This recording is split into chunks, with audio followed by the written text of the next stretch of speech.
Welcome to the Navigating Dental Insurance Podcast, where we don't take from insurance companies. Here are your hosts, Mr. Jordan Comstock and Mr. Ben Tuine. Welcome, everybody, to another episode of the Navigating Dental Insurance Podcast. This is still our Say No to PPOs series. My name is Ben Tuine. Jordan Comstock, what's up, brother? Yo, Ben, how's it going, man? It is another storm coming to the Florida coast, and I have family down there, so we're a bit worried. I saw that today, yeah. Category 5. It is just crazy. It might be a Category 6, but praying for all you guys out in Florida and Puerto Rico. Yeah, Florida, take care. Haiti. We had a bunch of customers in Texas that we've been able to at least communicate with a little bit, but it's been crazy. And then one of my best friends actually lives in Texas, and was sending me like not YouTube videos, but texting me videos of what was happening there. I'm like, holy cow! I'm glad I'm in Utah where it's dry. Yeah.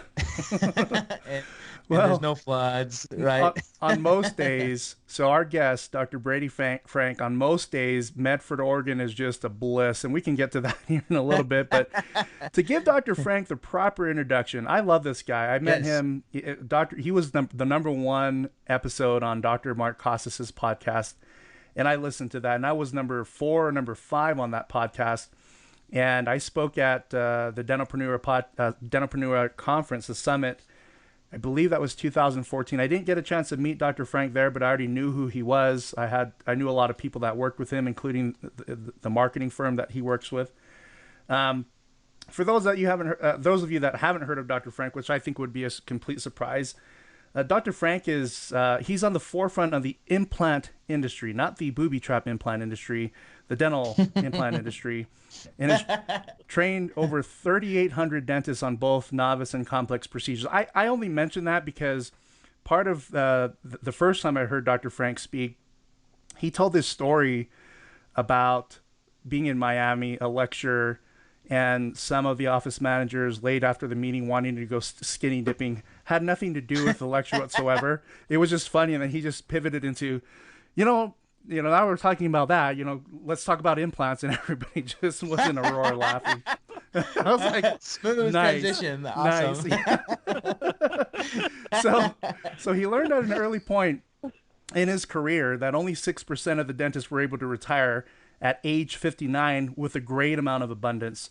This awareness motivated Dr. Frank to learn how to make his retirement plan work better for him, and then now others.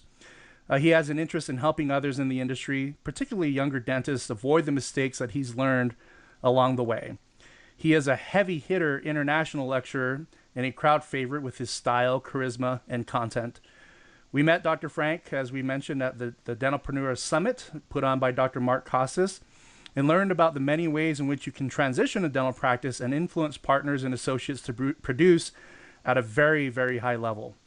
We invited him on our show because his latest project is one that we feel is very, very important, particularly to those of you who are looking to level the playing field against the aggressive expansion of corporate dentistry and other players in the industry that make it very difficult for the solo practitioner to fairly compete.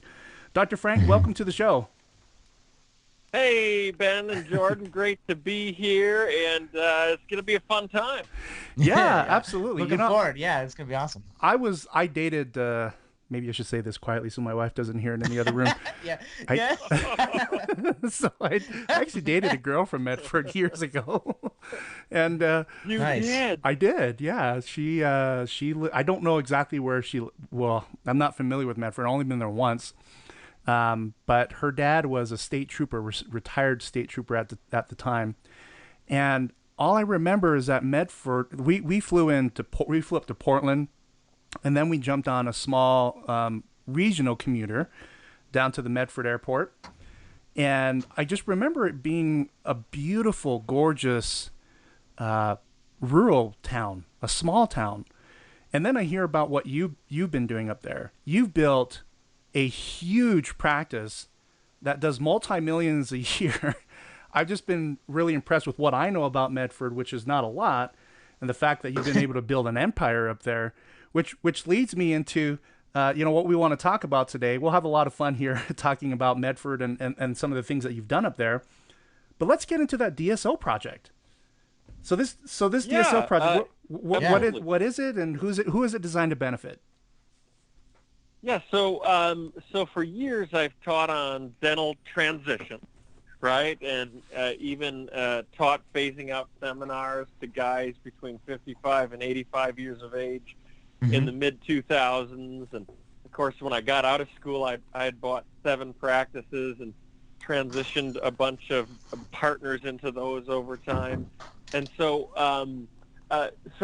this DSO, or what some people call the DDSO, the dentist-owned DSO project, is all about is kind of using the secret weapons that the groups are using to expand rapidly right now, and using them for the private practitioner's benefit. And for many years I was a member of the American Academy of Dental Group Practice. So I'd sit at tables with the executives of the big groups as they talk strategy. And I quietly put together what I felt was the most sound model for my own life, which involved a combination of what I thought at the time was the best of the DSOs. Back then they called them corporate group practices, and the best of transitions. And put it together in my own model, basically. And so it's a hybrid model based on my past experience. So I'm a transition guy, but I'm also a group practice DSO guy, and this model melds the two. So how does it meld the two? Everybody understands and knows that transitions involves this brokery type sales piece, right? There's transitions means like you're selling an asset.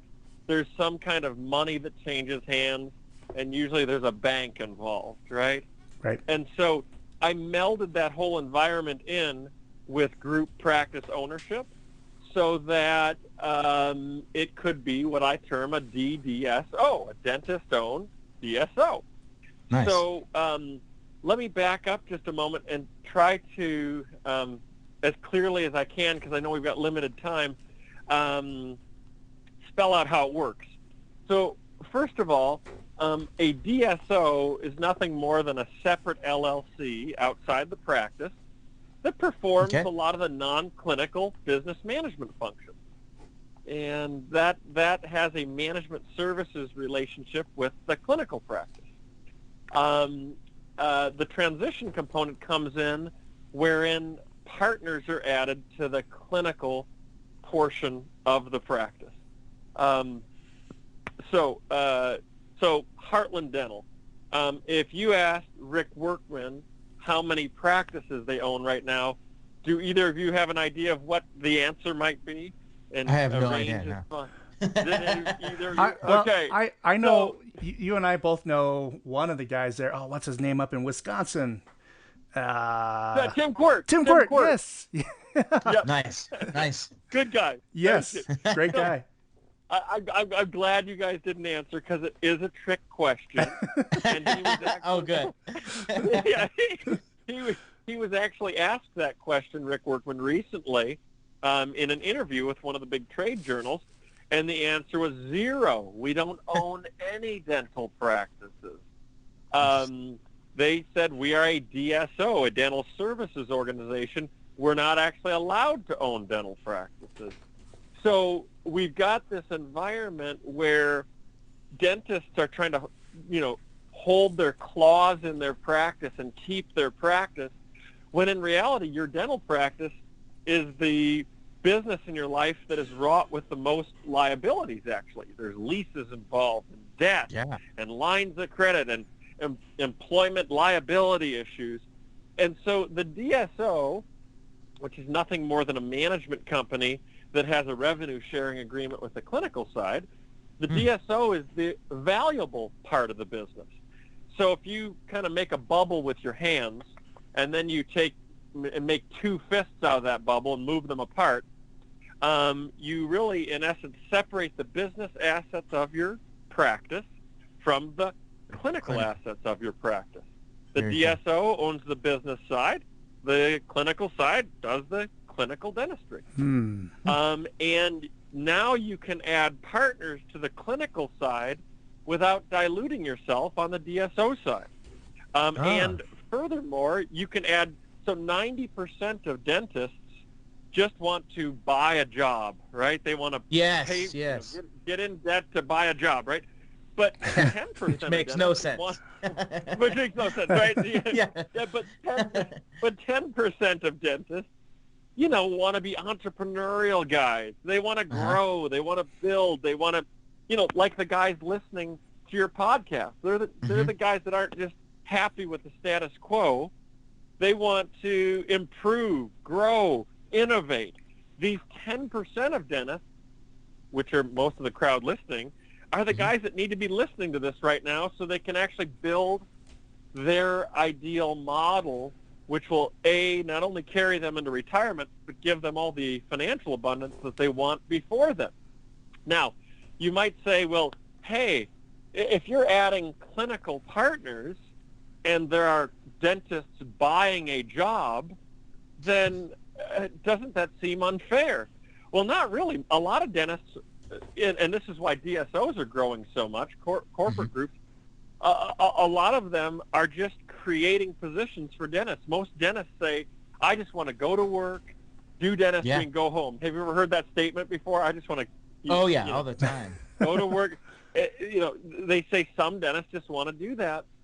So there's a place in this model for the dentist that wants to buy a job. There's a place in this model for the dentist that wants to both be involved in the clinical practice and the DSO, or what we're terming it a DDSO. Very cool. And so, anyway, so with this model, you're able to add partners. Those partners pay you money, but the money does not come from them. It comes from the banks. And then you receive that money, and you can form your own private equity company.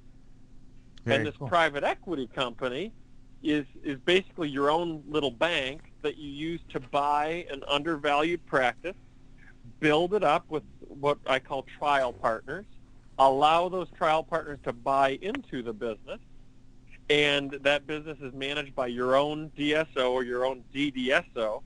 And once you've stabilized the practice, and my definition of stabilizing a practice is that you have an actual clinical dentist that has bought into the business, then you can go on and buy the next practice. And so it's actually a really simple model. Where my organization comes in is putting the various pieces to the puzzle together so that you yourself can scale it as a dentist. So Rick Workman, let's go into a little history of DSOs. We'll use Heartland as an example because a lot of folks know and understand Heartland. Rick Workman built 11 practices up, sold them to another organization. That organization did not do very well with the practices they bought from Rick Workman. So he bought them back at a very, very good price. And before he went on another growth spurt, he realized he had to add a recruiting arm to his group. So he did that. And that was an arm that actually, recruited young dentists to be part of the group. Once he hit a certain revenue level, he then had to create a centralized continuing education arm, which he did. He built the institute in Effingham, Illinois, and so on and so forth. So my organization has put together a kind of a network of national institutes for both the clinical training and the business training for dentists. But also has built a recruiting arm that are pre-educated to wannabe owners in a growing group practice, dentist-owned group practice, or DDSO. And so, so my goal is to help as many dentists build their own groups so that in the future, as DSOs start to regress and start selling off assets, us dentists are in a position to buy these assets on 30 cents to 40 cents to 50 cents on the dollar. Nice. And so anyway, that's it in a nutshell. Where do you think some of your listeners would like a little clarification on that? Yeah, no, great. I love that. So I do have a question. So what's the difference between a DDSO, like you've been saying, and like a Monarch Dental or a company like that? Yep. Yeah. Yeah, so the difference between a DDSO and a DSO being like a Monarch Dental, is the fact that this DSO is all dentist owned. So there's no private equity from third party sources. That's right. No equity or ownership from third party sources, because watch this. This is an important point. That this goes back to my original point, which is this model's a melding between transitions and DSOs. The typical DSO gets 40 million, 80 million, 150 million to go by practices. Yeah. That model is funded from the top. So the top basically owns it, the private equity company, right? This model is funded from the bottom by the dentists themselves buying into the practices. So the dentist at the DSO or DDSO level does not have to give up control of the enterprise or use a bunch of debt. Yeah, so it's funded by dentists for dentists and with no other third party. How my mind thinks is, so I'm here in Utah. We've got a lot of startup tech companies here, and there's two different types of entrepreneurs here in Utah. There's what they call the bootstrapped entrepreneurs, and then the entrepreneurs that go and get VC funding from a third party. So would that be basically in dentistry what you're doing? You're getting together dentists that are self-funding these DDSOs, we'll call it, versus getting the third-party venture capitalist or private equity to come and say, all right, we're going to own this business and we're going to tell you guys what to do because we own it, right? Versus now the dentists have controlling power, I guess, in the company, but they also care for the patient. So it's a win-win for the patient in my mind, right? You're absolutely right. And the tweak I will add to what you spoke about is, okay, there's the guys that want to use a bunch of VC money and the bootstrappers, right? The only difference is this is a bootstrap model with even more money than the venture capital will give. Sweet. Because it's funded from the bottom, and there's 8 banks I work with over $380 million to lend for dental partnerships right now. Wow. And so I think we all can agree that there hasn't been any VC companies willing to give that much. Yeah, no, that's right. 1.3 or 4 billion went to Heartland, but that was already a built company. Yeah. Yep. So, more established. Yep. And so you're absolutely right. It's dentists funding their own DSO or DDSO I love through it. transitions. Yeah. So really fun. So I have my own groups, a number of them in the U.S. that are growing, but I also help a lot of other groups that are growing. And so a lot of people say, well, Brady, why are you teaching this stuff if you yourself, you know what I mean, are growing? The market is huge. Yeah, that's right. And I truly believe that what happens as these businesses grow, the ones that are using the best models, and I've pretty much studied them all, and I use 3 different models that I believe are the top 3 models used right now. I believe the more I teach these models, the more there is the opportunity for groups that I own and manage with other dentists to merge together in certain regions. Meaning, I would rather not just hoard information myself and be as successful as I can when I could help, 180 other dentists have a 10, 15, 20 location group, because the reality is, at the end of the day, just like Heartland and other groups have come together, and we've all watched Heartland buy groups, right? Just as Heartland has conglomerated like that, the same's going to happen with dentists. When a dentist who's in, let's say, Idaho and Montana wants to really move into Washington and Oregon, and I've got groups in Washington and Oregon, that guy that I might help in Idaho and Montana might say, well, Brady, we want to build and grow. And now we say, okay, well, let's find a way to work together. And that's exactly what a lot of these big DSOs do. However, dentists, funding from the dentist level, don't have to involve a bunch of equity in it. They can find other creative ways of merging their groups together for the benefit of everyone, even using the sophisticated things like ESOPs, which means money can be put pre-tax into the ownership structure of the DDSO and a bunch of other things. But the reality is I'm in it to take back about $55 billion of the industry over the next 10 years and put it back in the dentist's hands. That's so cool. Yeah, not in a competitive DSO environment, because some of my good friends, and I help a lot of the DSOs grow, are in DSOs. So totally not that way at all. Just feel like the dentists need to step it up to the DSO level now. Yeah, I agree. I love that. Oh, sorry, Ben. I love that you're doing that. I guess it's safe to say that you're helping dentists build wealth, in my opinion, because instead of a third party, private equity or funding company coming in and profiting from the dentist's success and of building the company, you're allowing dentists to become or build wealth because of your model. I think that's super cool. Yeah. So totally the goal. So Dr. Frank, you have so just for clarification, so this master DSO, the DDSO, there are going to be multiple. Is that what I'm hearing? Each person or group or individual. Yeah. And then so let's talk about that a moment. Yeah. A lot of people misunderstand kind of my group or my groups. They believe that there is a master DSO where Brady's at the top of the pyramid.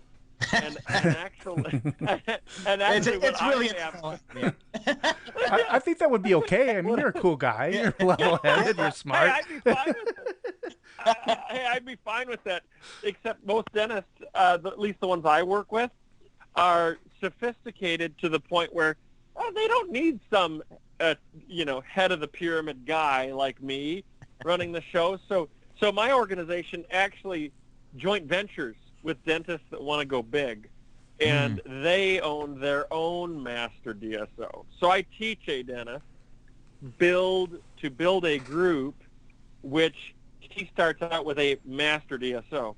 And so, yes, several attorneys have recommended, they said, Brady, you need to have the numero uno master DSO. I said, well, the franchise model. Yeah, that's right. Exactly. Yeah. Well, that's not the entire point of this. I have my own groups. I'm doing fine. I don't need to be the master of other dentist groups. And I said, besides, a guy that already has, by the way, a lot of the guys I work with already come in and work with my organization that already have 3 practices, 5 practices, 15. So if you only have 1 practice right now, it's okay. You can still be involved, but I might link you up with a group that's doing 10 million or 15 million to be more advantageous to you. But at the end of the day, these guys that are already doing well, they don't go and need to be subservient to some other guy that has some beneficial things. And so I realized that a long time ago. So this organization more empowers and equips dentists to achieve their highest and best potential in their practice or practices with the greatest scalable expansion model, funded not by debt or private equity, but funded through transitions, through dentists buying into as partners of their clinical organization and taking that money, paying off their own debt, and then taking the difference and buying what I call value-added practices and building them up. That's where all the equity growth is. The most simple investment premise is buy low, sell high. And so therefore, you never should be buying a practice that's doing okay or doing moderately well or doing well. I want to give the dollar amounts of the first 7 practices I bought out of school just to show that I've always for some reason intrinsically had that mentality that I wanted to, always be adding equity. So 6,000, 8,000, 20,000, 103,000, 167,000, 190,000, and my top one was 200,000. That's the most I paid for a practice. And all of those practices did very well and ended up being sold to the associates that I had in them. But we split the equity, so they weren't getting ripped off. So we each got half the equity. I took the risk. I helped grow it on the business side, and they were able to take over the practice. And of course, back then I wasn't adding partners. I wasn't astute enough to do that. But once I figured it out enough, I realized, hey, you can split the DSO or DDSO part from the clinical part and have a long-term revenue stream from that investment. Yeah, I really like this. I think this is a genius concept. I think it's rad. So the listeners are probably thinking, what the hell does this have to do with insurance? No, I'm glad you're laughing. I'm glad you're laughing because here's a tie-in. Here's a tie-in for those of you that are Ben always ties us in here. Yeah. No. And found us, Ben. No, thank you for clarifying. What you went through is essential for me to say what I'm saying next, because I wouldn't have made the link. So one of the advantages of a DSO is data sharing. You have, because of confidentiality, I can't mention certain groups, but let's say an Aspen Dental or Monarch or Western Dental, Pacific Dental. You have data sharing. You have a single office out in one location that has all the data from all the different offices in that state. And they can then use that data for negotiating purposes. One of the biggest pieces of leverage for group practices for DSOs is that one practice may have a higher fee schedule on Delta Dental than another practice might have. And it's not against the law to bring that up to Delta and say, this is a DSO. And in this case, where you have your joint venture agreement with let's say maybe 10, as an example, Dr. Frank, 10 DSOs in the state of California that represent over 300 practices. In the end, what the DSOs do is they comb the data to see which practice is on the highest Aetna, which one's on the highest Guardian fee schedule, Blue Cross, Delta Dental fee schedule, Delta Premier fee schedule. And they use that as leverage. They simply go back to those payers and use it as leverage to say, there's no justification for you to have all these different fee schedules for all these different offices. Let's just put them on one higher fee schedule. I actually have experience working with DSOs and doing that very strategy. But aside from which, to me, when you avoid the antitrust issue when it comes to data sharing, meaning the DSO, it has common ownership by the doctors. And when you have a joint venture agreement, you also have an agreement to view fee schedules. And so it's not illegal for you to go back to an insurance carrier and say, we have all this data, help us understand why they're different, why the fees are different. So that's the point. Go ahead, Jordan. Sorry, Ben. In a solo practice, they can't go to their buddies down the street and get all that data, right? Because they're not one entity, right? Yeah, that is the common issue with dentists negotiating with insurance carriers, is answering the question, well, where did you get that data? How do you know that Dr. So-and-so has $900 on a crown in an area where insurance companies pay $550? Naturally, what insurance carriers do, they'll go to the doctor that has a $900 crown and penalize them, reduce them to the lower fee schedule, and never give the other guy a higher fee schedule, because the argument is, well, you're violating antitrust. We could report you to the authorities for colluding. But in this case, you're colluding. You're colluding legally, I should say. Well, I shouldn't say colluding. You're legally colluding. But no, that's definitely one of the benefits. No, Dr. Frank, talk about. Go ahead. So we would love for you, Ben, to kind of work on that behalf within our network of groups. I mean, we'd love to bring you on for that, and I think with your past experience, that would be perfect. So we'll have to talk about that after the call. And anyone listening, if you'd like to be included in that data sharing piece, I know those listening many of you are not part of, my this network of groups. But Ben, it'd be great to work with you in putting that together to benefit everybody. Yeah, I would love to. I want Very to cool. I want to hit on the other areas of economies of scale, just to sort of Yeah. simplify it for the listeners. So fee negotiations, huge. Building membership plans, which Dr. Frank, we talked about that before the call. You have such an economies of scale, a structure in place, a marketing department in place Yeah, that is created in your area.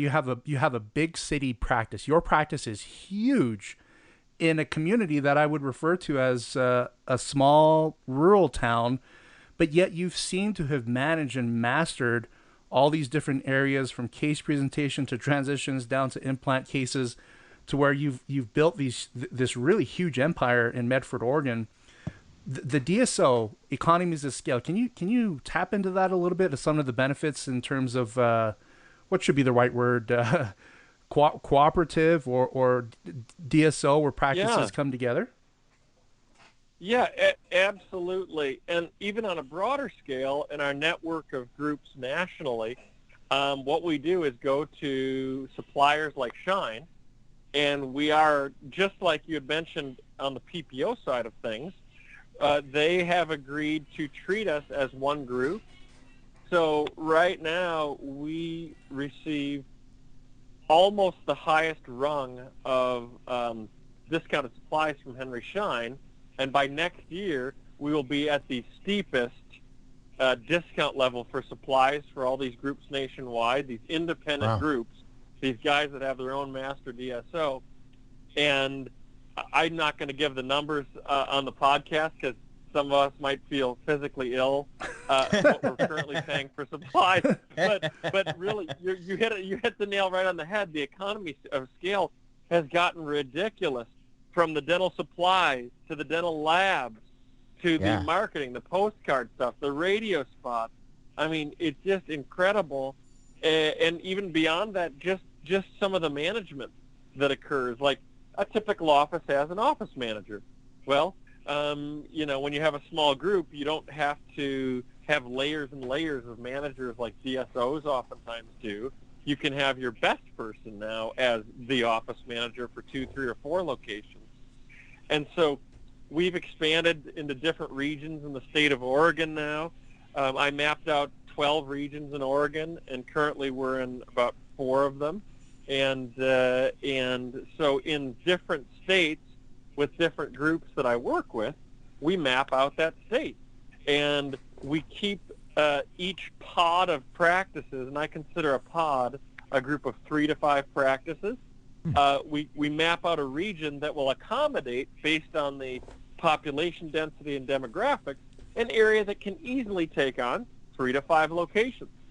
So rather than a DDSO group having 20 locations, I found that it's much better for the dentists to be involved in a smaller 3 to 5 location group. Any more than that, the dentist starts to lose autonomy. And there was, I think, the founder of one of these big companies said, hey, if you need more than 3 pizzas to feed the leaders on your team, then your team's too big. And I found that with dentists. If you have more than 8 or 9 partners in a small group of practices, well, you might have too many partners. Yeah, can you imagine like 50 dentists in a room trying to be partners with each other? Oh my goodness. Absolutely not. Too many chiefs. Chiefs. Yeah, exactly. Right now we have 7 partners, and we're in this little happy zone where we know who were the original founders of the practices, and so anyway, fun stuff relating to economy of scale on that. Yeah, I like that. Yeah, I think it's genius. If I were to summarize, and maybe Jordan, you can help me with this. So this concept essentially is, number one, addressing the fact that the industry is moving into more of a group practice model. And some of the doctors refer to that as the industry shifting into a corporate dentistry type of model, which to me basically just means DSO model. And you have a couple of different philosophies that are going on. You have the private equity, which is truly funded by private equity, and the non-dentist, the corporate groups out there, if you will, that receive high pressure they receive money in exchange for high pressure, high production, which results into Yeah, cases I got such a as story what, about yeah, that. what Aspen Dental, what happened to Aspen Dental, I believe it was last year, with all the lawsuits regarding poor quality care or complaints regarding the type of care that they were offering patients. So you have this DSO concept that's coming in to alleviate those pressures in an effort to focus on high quality care, first and foremost. And then you have an economies of scale. As the DSO grows, you have leverage to negotiate with suppliers and all the vendors that serve dental practices in a way where you can control overhead expenditures. And then the other component is everybody's dealing with insurance, and so a lot of DSOs naturally participate with the more popular plans that are out there, not necessarily with all the third-party payers, but most of the DSOs I know, they negotiate with every single plan: Delta, Blue Cross, United Concordia, and MetLife. Plans that typically don't negotiate with solo practitioners. So you can gain access to that, which means that for every procedure you're performing, you're getting typically a much higher amount in terms of a reimbursement as opposed to what you were receiving when you were a solo practitioner. So all around, what you're doing is you've created a structure that more adequately rewards a doctor from a personal financial compensation perspective for the high quality work that you're looking for. Is that a good summary, Dr. Frank, of the DSO concept that you put together? Absolutely, absolutely. It's basically a decentralized, conglomerated approach, which sounds like an oxymoron. But the reality is, what it is allowing autonomy of groups, which start with one dentist. I call them a founder dentist. And that would be you guys listening right now. You guys are like founders, whether you're in one location with one doctor or whether you have 3 locations with 6 associates. You're the founder of that group, and you're taking advantage of the scalable and leveraged economies of scale pieces of the puzzle from groups nationwide. That's what this network is all about. Now, the other component is this transitions component. So many of you listening might have 1 associate right now or 7 or 8 associates. And so if you do have associates and debt right now, the first thing I like to do is get you debt-free and convert your associates to clinical partners, not DSO partners or DDSO Clinical partners, but clinical. That's right. Now, if you have associates with you right now who are in the 10% of dentists that are entrepreneurial, then you would have them be clinical partners, and you'd also give them 5 or 10%, let's say, of your DDSO, so that as you expanded, you could delegate certain management responsibilities or marketing responsibilities. You might have a dentist that loves marketing. He's talking about Facebook ads and newspaper. Great, let him be part of the DSO, your DDSO, 5 or 10% with his clinical partnership. And now you're not having to hire executives that the big DSOs have to hire. You're just getting that thrown in anyway for the equity. So the first step is getting debt free.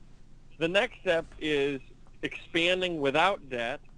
The next step is forming your own private equity company, and that might be with $200,000 or $400,000 or even $1 million.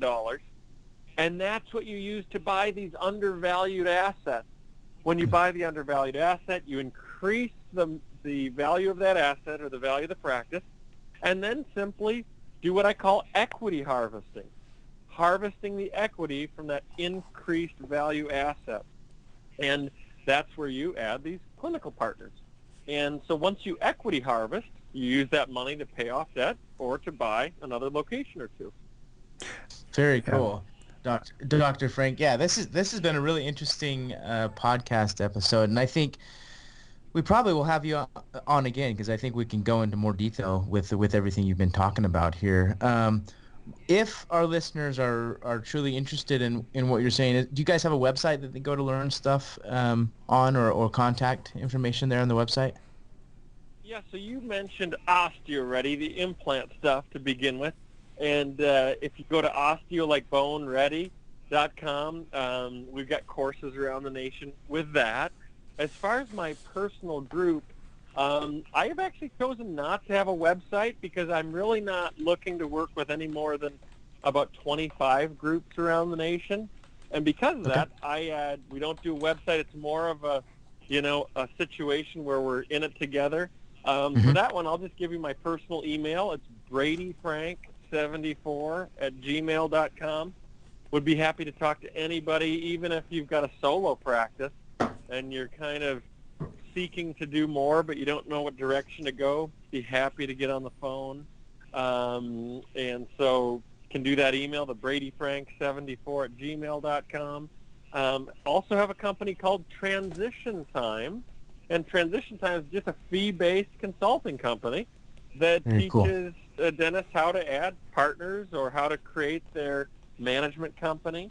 And I've got a seminar going on in Dallas coming up. It might be full already. It's this month, but there's another one in Atlanta in December. And that's Transition Time. And then also for anyone who, would like to, read up on some of this material. I wrote a book that was published not too long ago, and be happy to give folks my book. Just email me, cool. bradyfrank74@gmail.com, and I'd be happy to forward that to the right person who can send you a copy of the book, no charge. And very cool. Goes over a lot of that. Yeah, it goes over a lot of these concepts in there. Excellent. And then the osteoready.com, that is your implant courses. Can doctors get access to online courses there, or find out what your schedule is? Yep, yeah, absolutely. There's online courses there and some virtual training, and it's actually it's a full-service implant manufacturing company as well. So yeah, there's a full line of implants on there made to be minimally invasive and done without, about 95% of the time without having to flap or open the patient up. They can do it with a very small incision. So fun stuff. Cool. And let's do it again, guys. I'm sure we'll get a bunch of emails. And if you guys have questions on this stuff or topics for our next podcast, just email them to that email. And Ben and Jordan, I'll start emailing you some of the questions, and we'll have some good talking points for this. Yeah, absolutely. That sounds great. Yeah, our listeners will be submitting questions. We usually, when we publish these podcasts, we get a good couple dozen emails over the weekends, and then tons and tons and tons of more as new listeners come on board. And if it's anything that we can't answer, we'll share with you. And if you don't mind, we'll introduce you to some of these people where, so if you email us or email Dr. Frank, just know that we're likely going to put you in touch with him to learn more about the DSO project, as well as his other courses on the OsteoReady website. Transition Time, does that have a website, or do people just email you to learn more about that?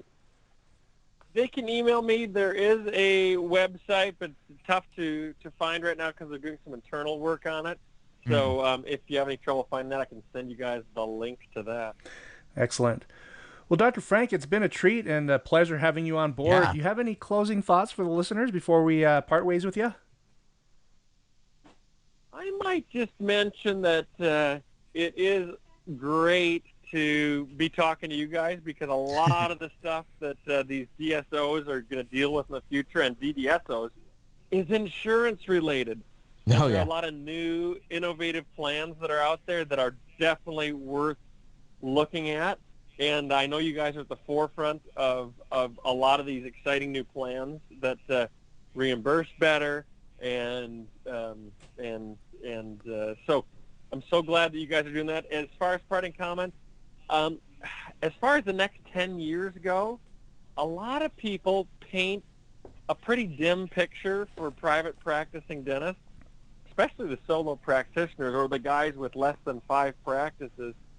And I think at our current trajectory, it is kind of depressing, because the reality is, if you look anywhere around you, even though we have moderate success as private practicing dentists, compared to the corporate groups, we're not really cutting it right now. And so the teaching that I've been bringing forth the last couple of years, that stems from the prior 10 years of teaching, I believe is going to help correct the trajectory of private practicing dentists versus groups. So if any of you guys felt the information was stuff you'd like to put in place, by all means, use me as a resource. And Ben and Jordan, it's just great to be on your podcast today. Oh, it's been awesome. fun having you on board, speaking Totally. about the DSO concept and the other things that you do.